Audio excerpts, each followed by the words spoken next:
السلام علیکم ویورز، آج عید الاضحیٰ کے حوالے سے بات کریں گے کہ جو لوگ تو قربانی کر رہے ہیں، اللہ تعالیٰ ان کی قربانی اپنی بارگاہ عزتی میں قبول و منظور فرمائے، اور جو لوگ نہیں کر رہے، جن کو استطاعت نہیں ہے، ان کے لیے میری خصوصی دعا ہے اللہ تعالیٰ ان کو ہمت و توفیق دے، وہ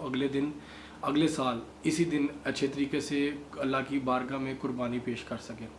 اچھا، اب قربانی کے گوشت کے حوالے سے بات کروں گا کہ آپ کے جو اہل و عیال، رشتہ دار، محلے دار، دوست احباب، جو لوگ قربانی کر رہے ہیں ان کے گھر آپ گوشت نہ بھیجیں، ان سب سے معذرت کریں، اور گوشت جو آپ قربانی کر رہے ہیں اپنا حصہ نکال لیں حسب ضرورت، اور اس کے علاوہ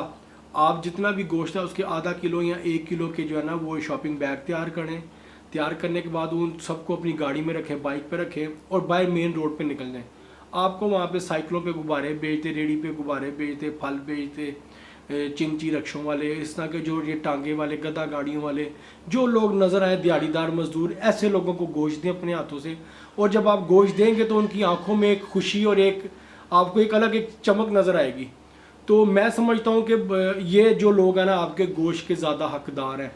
بجائے کہ محلے میں بانٹنا، محلے میں سب نے قربانی کی ہوتی ہے، ان کے گھر ہم گوشت بھی بھیج رہے ہیں، پھر رشتہ داروں کے گھر بھیج رہے ہیں، ٹھیک ہے، پھر وہ ٹسل سے ہم لوگ بھیجتے ہیں کہ جی اس نے اتنا بھیجا تو ہم نے ایسا بھیجنا ہے، اس نے پاوے نہیں بھیجے تو ہم نے ران نہیں بھیجنی۔ تو اس طرح کی بہت سی آپ کو پتہ ہے جو ہمارے یہاں پہ پالیٹکس کی جاتی ہے فیملیز میں۔ تو ان چیزوں سے بچیں، اپنی قربانی کا جو ایک مقصد ہے اس کو پہ سمجھنے کی کوشش کریں، اور کوشش کریں یہ جو آپ کا گوشت ہے یہ صحیح لوگوں تک پہنچے۔